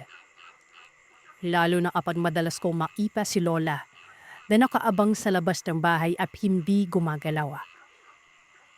Irafap ang mga tuta na pila hindi naman lumalaki at nakakakilabot tingnan na animoy may hinihintay nun. Hindi po ako lumaki sa aking ina. Isa ako sa mga batang maadan iniwan ng ina para magtrabaho. Wala naman ako magawa para magretrehan mo nun. Mahirap ang buhay. Tapos nung araw ay nablolo ko pa si Papa kaya kung saan-saan nakakaraping si Mama para lang magkapera. Mas malapit kami ni Lona at natuklasan ko lang ang madilim niyang lihim. Napansin ko na may pagkaawig pala ang mga aswang sa mangkukulam. Marunong silang umusal ng mga ritual at kaya nilang gumawa ng mga bagay na hindi sang-ayon ng Panginoon. Bali isang dating katekista si Lola. At basta na lang tumigil, tapos nalaman ko na may iba na pala siyang hivid nun. Yun na ay ang kumatay ng tao. Labis nimula lamang ang mga yon nang madiskubre ko ang tungkol sa mga tuta na pinatago niya sa kanyang kwarto. Umalis noon si Lola para magpunta sa palengke nang makarimig ako ng inay ng kanabog sa itaas ng aming bahay. Lagi sa damang ako noon. Kaya naisip kong silipin ko sa alapano ang pinagmumula ng inay. Habang umaakat ako pataas ng hagdan, kumakabog ng malakas ang bibig ko. Hindi ko maipaliwanag ang takot na kusang lumulukob sa akin. Naabutan kong bukas ang pinto ng kwarto ni Lola. Nagtaka ko kasi madalas itong nakalak. At sa pagkakataong yun ay may mga narinig akong may hinang ungol na din dahilan kung bakit labis akong pinapatay ng kuryosidad. Nung pumasok na ako sa kwarto ay bumuwad sa akin ang tatlo hanggang sa 5 tuta ng aso na nasa kama. Nabilalaro ang mga ito at nakakatuwang tingnan. Nasa dalawang akong posisyon nang maabutan ako ni Lola. Gulat at galit ang kanyang naging reaksyon. Nang makita akong nasa loob ng kanyang kwarto kaya humingi ako ng paumanhin. At sinabi sa kanya na nakarinig kasi ako ng ingay at nakita bukas na ang pinto kaya umakyat ako para usisain doon. Tatanungin ko sana siya tungkol sa mga tuta pero nararamdaman kong iwas na iwas siya at ipinagtulakan pa ako panabas ng kwarto niya. Mula noon ay palagi po siyang nakikitang tila ba sinasamba ang mga tuta niya. Ginagawa niya itong santo o kahit na ano pa na pwedeng sambahin. Napapansin ko minsan na para bang nagbibigay ng hudyat ang mga tuta sa kanya. Tapos basta na lamang siyang mawawala sa bahay. Pagsapit ng madaling araw ay maaalimpumapan ulit ako. Tapos ay madidistan ko na lamang si Lola na nagdadasal na naman sa kanyang altar. Sinasamba ang mga tutang tila ba Diyos ko makaharap sa kanya. Ang isa sa mga ikinasisinda ko, palagi siyang may dalang sariwal at ay na kinakain niya. Matapos niya itong ialay. Natatakot ako at iniisip na hindi kaya aswang si Lola. Hindi ko naman inakalang magiging totoo pala ang paniniwalang yun sa paglipas ng mga araw. Hindi ko na din napakialaman pa ang tungkol sa kakatawang mga tuta na yun dahil kinalingguan ay kinuha ko ni Mama. Sabay-sabing sa Maynila na daw ako titira. Kasama siya. At si Papa. Na tuluyan ng nagkaayos ay tapos doon na daw ako mag-aaral nun. Makalipas ang 5 taon ay bumalik ako muli sa probinsya at nagbakasyon kasama ang aking pamilya. Mas naging matanda na si Lola at nanginginig ng magsalita. Hindi ko akalaing sa kabila ng kanyang katandaan, ay dito ko pa matutuklasan ang kanyang lihim na hindi ko kailanman makakalimutan. Nalimpungatan ako at bumangon isang gabi. May naririnig akong kaluskos sa labas ng bahay. Yan ay isip kong sumilip nun. Napakunot-noo ako nang matanaw ko si Lola. Habang nakaupo na naman sa madalas na lugar niya nung bata pa ako. Tulala na naman ito. Habang dinidilaan na mga tuta sa kanyang paanan. Napamulagat ako, Sir Seth. Ang mga tutang yon. Ganon pa rin ang itsura nila makalipas ang 5 taon. Bakit hindi sila lumalaki? Hindi man lamang nagbabago ang kanilang anyo. O kahit tumanda man lang.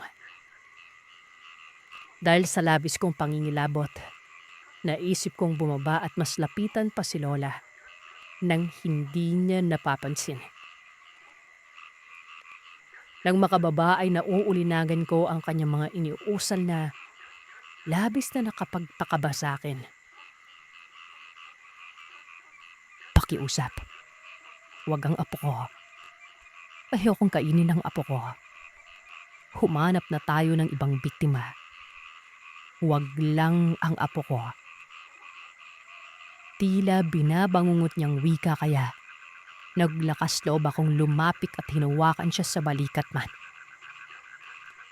Napagtanto kong tulala pala si Lola. Nakatingin sa malayo. Pero napaatras ako na makitang dahan-dahan siyang lumingon sa akin. Gamit ang kanyang nanlilisik na mga mata. Pero malawak na nakangisi nun. Sabi niya, "Apo, pahingi naman ang bituka mo. Gutom na gutom na gutom na ako." Tumulo pa ang kanyang laway ng mapasulyap sa aking tiyan. Makapalang suot kong jacket noong mga oras na yun pero nang makatingin si Lola sa akin, para bang hubad ako at nakikita ang lahat ng laman loob ko. Dahilan para masindak ako nun. Ako yung tipo ng taong hindi kaagad nakakagalaw kapag inunahan ng takot. Kinikilabutan ako at nagiging estatwa na. Napakalakas ng kabog ng dibdib ko. Parang binibingi ako kaya kahit nagsisigawan na pala sina mama at papa mula sa loob ng bahay para tawagin ako nun. Hindi ko na sila marinig.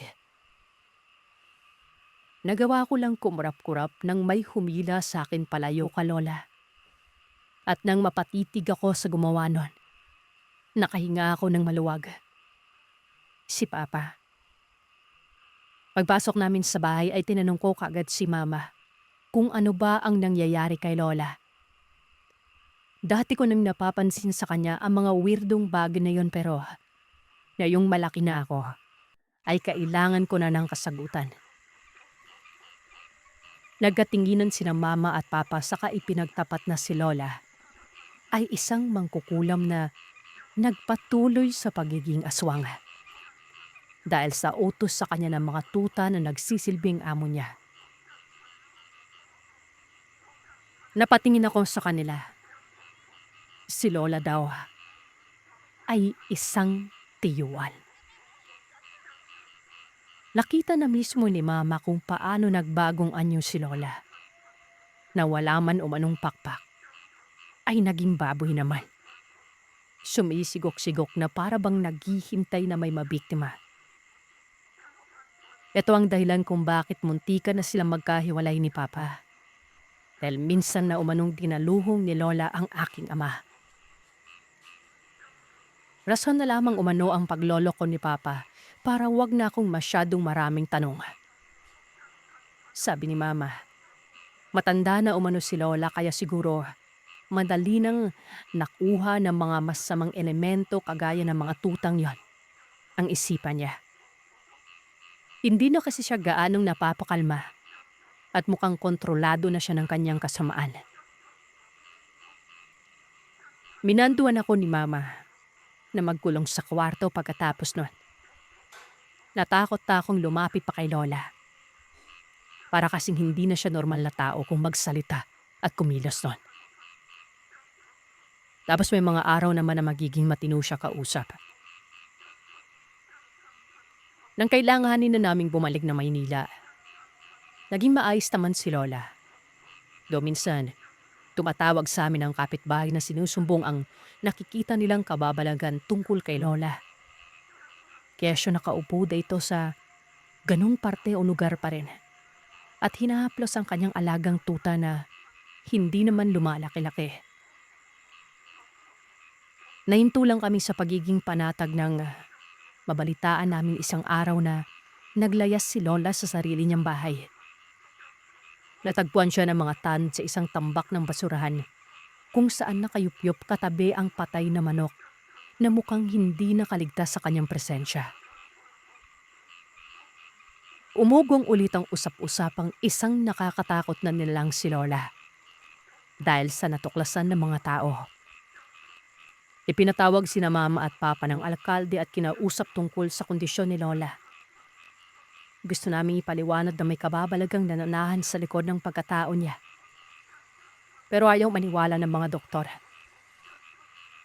Mas lamang pa din ang kanilang kinuhang resulta base sa sensya. Ipinagpalagay nilang may kakaibang disorder si Lola na kailangan lang na masusing pagsusuri.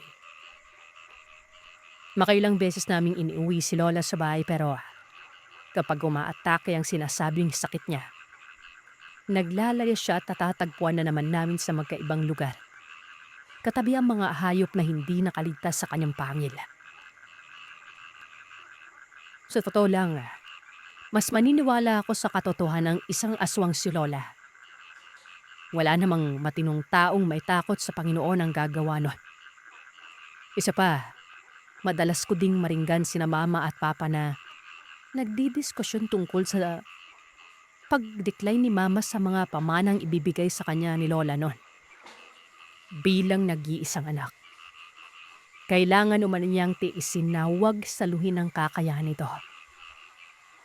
Kapag ginawa kasi yun ni Mama, kami naman ang magkakawatak-watak na pamilya.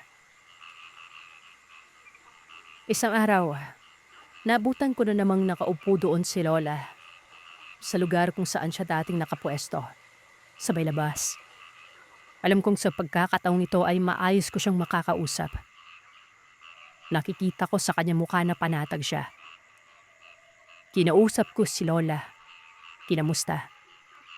Ngumiti sa akin at sinabing masaya daw siya. Umaasa siya na makakaalis sa kapangyarihan ng mga tuta. Pagod na umano siya. Ayaw niya naman na manahin ni Mama ang kapangyarihan na pinagpapasapasahan ng mga ninuno niya noon. Humarap siya sa akin sabay sabing, kailangan umano ay mauna na kaming umalis sa lugar na yon. Huwag nang babalik kahit kailan. Siya na umano ang bahalang dumispat siya ng bagay na kay tagal na niyang dapat na itinaboy. May mga bagay daw minsan na kailangan pang pagdusahan bago natin mapagtanto na hindi raw ito makakabuti sa buhay natin. Niyakap ko si Lola at sinabi sa kanya na kailangan niyang lumaban, na malalagpasan niya ang lahat ng pagsubok, na babalik din sa normal ang lahat. Hindi ko naman inaasahan na yan na pala ang magiging huli naming pag-uusap.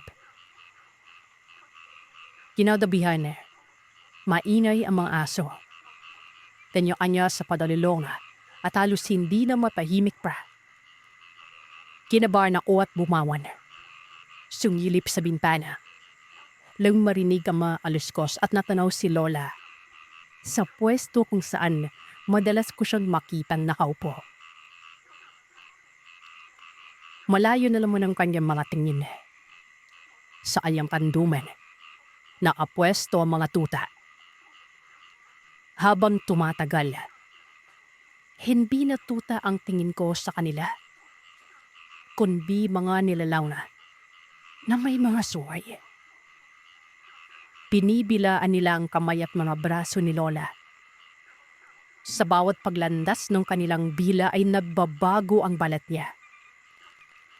Tumirik ang mga mata ni Lola. Bumagsak sa lupa. Nagkikisay na para bang nakainom ng lasonon. Ilang sablip lang ay nasaksiyan ng balawaong mga mata. Kung paado siya nag-anyong baboy. At bumangon na parang walang anumang nangyari nun. Bago ko pa man siya napigilan, lumabas siya ng aming bahay para maghanap na naman ng biktima. Umaga nang magkagulo ang mga tao sa aming lugar. Natagpuan na patay si Lola sa may kawayan. May saksak ng bagakay at tirat ng mga mata. Matigas na ang katawan nito, pero walang kahit na sino ang umangkin sa krimen. Lahat ay lumilis lang ng tingin kaya wala kaming nagawa, kundi ang ilibing si Lola ng tahimik noon. Ikinuwento ko sa kanila ang huli naming pag-uusap. Naisipin na mama na baka paraan yun ni Lola para makawala na sa mga nila Laura. Baka pagod na siyang maging utusan. Saan man siya naroroon na yun? Alam kong masaya na siya. Hindi na siya kailanman magiging aswang piyuan. Hindi na siya makapangbibiktima pa. Lang labab sa kanyang talooban. At iyan ang kwento ng aswang para sa araw na ito. Salamat sa inyong pakikinig. Huwag kalimutang mag-iwan ng komento at sabihin sa akin kung ano ang inyong naisip. Hanggang sa susunod na kwento, matulog kayong mahimbing kung kaya ninyo.